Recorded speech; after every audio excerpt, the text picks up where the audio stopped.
Welcome to Mindful Chatting, a podcast where therapy meets real life. I'm Kristen, a therapist, business owner, and a lifelong student of what it means to fully show up in our relationships, in our work, and in our healing. Here, we unpack mental health concepts, explore mindfulness tools, and talk through the messy, beautiful, in-between moments that shape us. Whether you're a fellow clinician, a curious listener, or someone navigating your own growth, this space is for you. Let's chat. Hey there, friend. Welcome back to Mindful Chatting. It's Monday, which means another executive functioning deep dive. Let's take a second, settle into your soft blanket or your comforting couch spot, grab your favorite drink, and let's exhale our body. Because today we are talking about a topic that sits right at the intersection of shame, overwhelm, and self-judgment, organization, and why ADHD clutter is not laziness. It's actually cognitive overload. If you've ever looked around your house or your workspace and thought, why can't I just put things away? What is wrong with me? I want you to stay with me. Nothing is wrong with your character. Something is happening in your executive functioning system, and we're going to break this down gently, honestly, and without shame. Let's do this.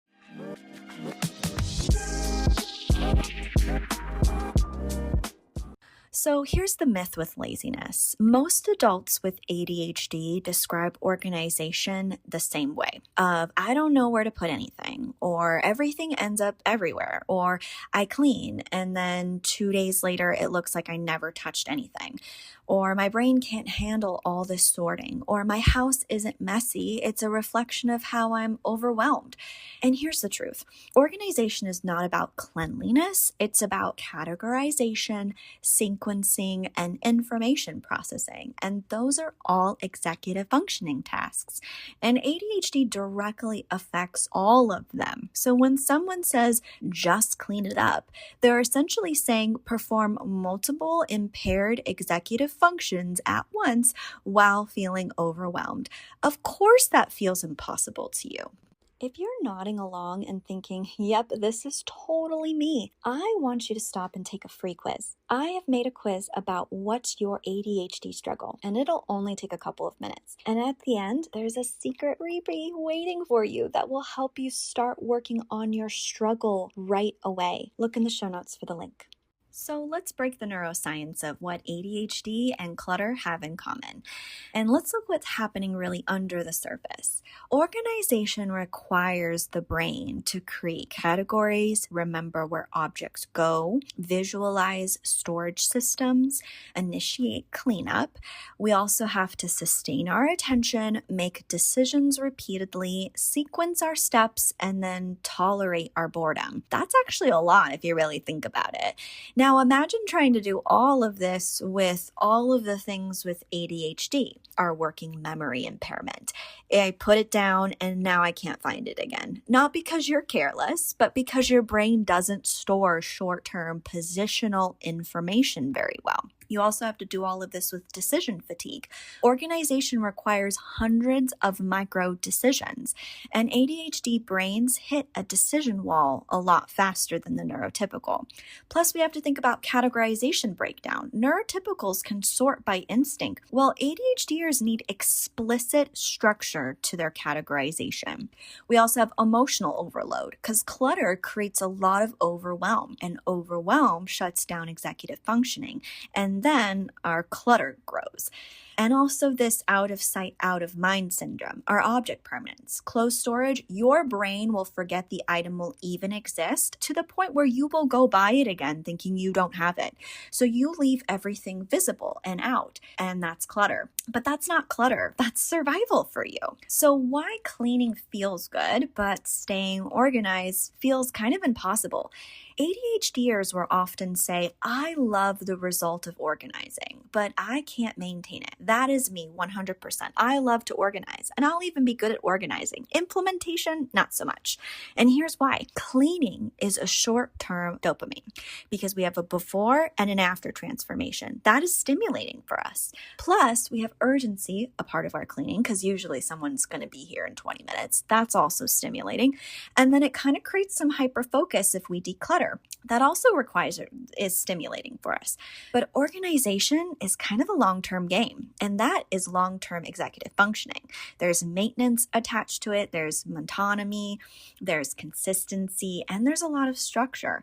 Different systems really kind of entirely. And you're not bad at organizing. You are good at starting, but unsupported in sustaining. And that's an executive functioning issue, not a character flaw. If you're working on staying present and grounded, which me too, we all need, especially when your brain wants to spiral into what we call disconnection. Yeah, it's Brain FM. It's musically designed to help ADHD brains, well, really any brain, to focus, relax, sleep, and I use it almost daily. If you want to try it, I've dropped my link in the show notes. And if you're looking for planning tools and ADHD resources, they're in there too.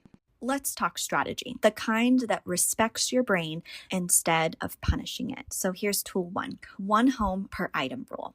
ADHD brains love clear, simple rules. And if everything has one home, your brain stops negotiating micro decisions. I cannot really encourage this enough. Labeling is like going to be your friend. So if you create a home for something, literally create a label for it.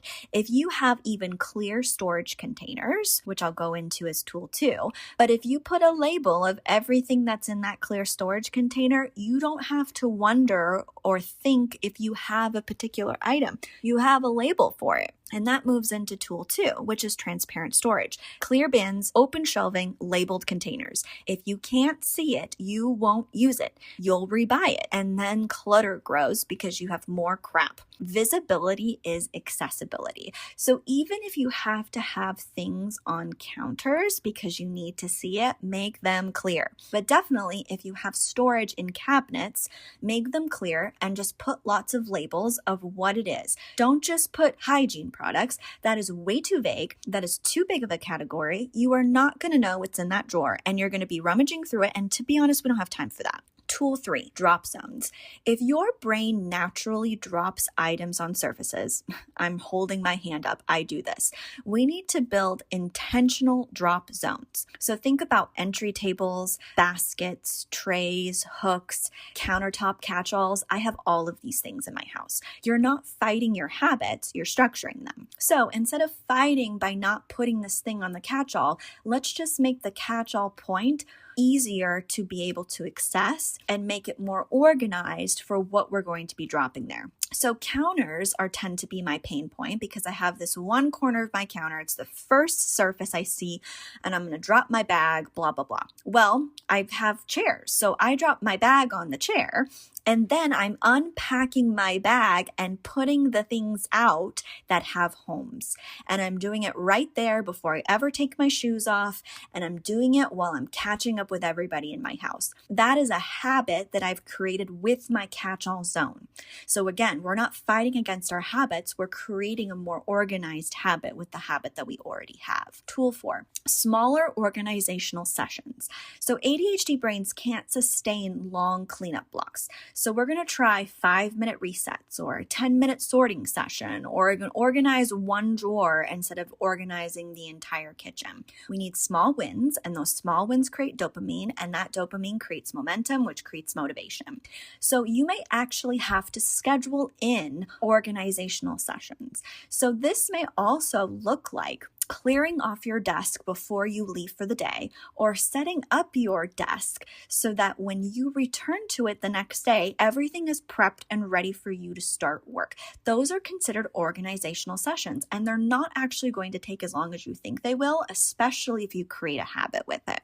So if I go, I want to organize my kitchen, and I'll go more into this in future episodes about quarterly planning, but I quarterly plan my life. So if I quarterly plan that I'm going to work on the kitchen, I am setting myself with weekly tasks that work in that quarter. So one week could be organizing drawers. I'm going to take one drawer at a time. I'm not going to take the whole drawer system. I'm not going to take the whole kitchen.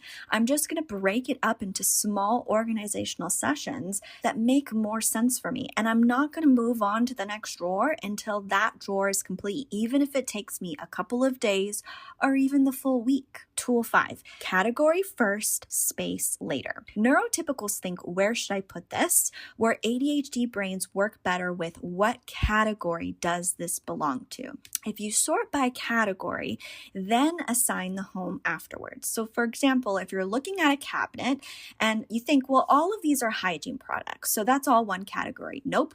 Think about categories like your face, your hair, your body, your nails, these categories, so that you're putting all of the hair products together. You're putting all of the face products together. And that is when you create the storage container for the things that you have. You don't want to go out and buy all of these storage containers to organize the cabinet until you figure out what you have. Because to be honest, as you're categorizing all of these things and going through your products, you probably have duplicates, because I do too. But so you're getting rid of or pouring into one container, and then you actually look at, what do I have? And then go, do I have already a container that I can use for this, or do I need to go out and buy one for this particular category? And then tool 6, you're going to use objects as visual reminders. So your clutter isn't mess, it's memory. If you need visual cues, I do too, we need to keep them. You don't declutter your reminders, we organize them. So if we need a visual cue about where things are, maybe we use pictures, or maybe we leave one little thing out that reminds us of our steps. So for example, if I put my toothbrush away, and I know this sounds really crazy, but if I don't see my toothbrush, I'm going to forget to brush my teeth. So I've created a habit where every time I go into the bathroom after I get up, the first thing I do is brush my teeth, even if I'm tired or whatever, because I will forget it. But sometimes we need a visual cue. So that could be leaving our toothbrush out on the counter at night before we go to bed, so that the first thing you see is your toothbrush. But then you put your toothbrush away. And then at the end of the night when you brush your teeth, you leave your toothbrush out. It's those little tiny visual cues that need to keep you in your routine and your system, that keep you organized with your routine and your structure. If you want to understand your ADHD in a deeper way, I've created the ADHD Crash Course, and it walks you through ADHD step by step so that you can actually start understanding your brain and not shaming it. Everything's in small, doable lessons designed for your ADHD in mind. The link is in the show notes. You have never been disorganized. I know that sounds crazy to hear, because I'm sure the feedback that you've received all your life is that you are, but you have been unsupported. I want you to reframe that for yourself. Your brain organizes differently from the typical person. Your memory system works differently than the neurotypical. Your categorization patterns work differently. And to be honest, you probably were never taught how to categorize. And your emotional processing works a lot different, which means you're going to get overwhelmed a lot easier. Organization isn't about objects, it's about the cognitive load that it carries. And you have carried too much of it alone. Let this be the year you stop blaming yourself and start building systems designed for the brain you actually have. If today's episode resonated, I want you to take the ADHD struggle quiz, because organization and clutter is one of those most common executive functioning struggle types I see, especially in women with ADHD. And we have an ADHD planning pilot course coming out, and this is all about planning and organization. So let's keep an eye out for it and look for those links in the show notes. And as we move into February, we're shifting toward the planning stack and the deeper structures behind the ADHD-friendly systems. You don't need more motivation. You need better support. All right, friend, deep breath. Your environment doesn't define you. Your brain is not failing. You are building structure, and we're going to do it one small shift at a time together. And as always, be gentle with your mind. Hey, if you want to be first in line for the ADHD Planning Stack pilot course, make sure you sign up to get early access, discounts, and extra support. The link is in the show notes.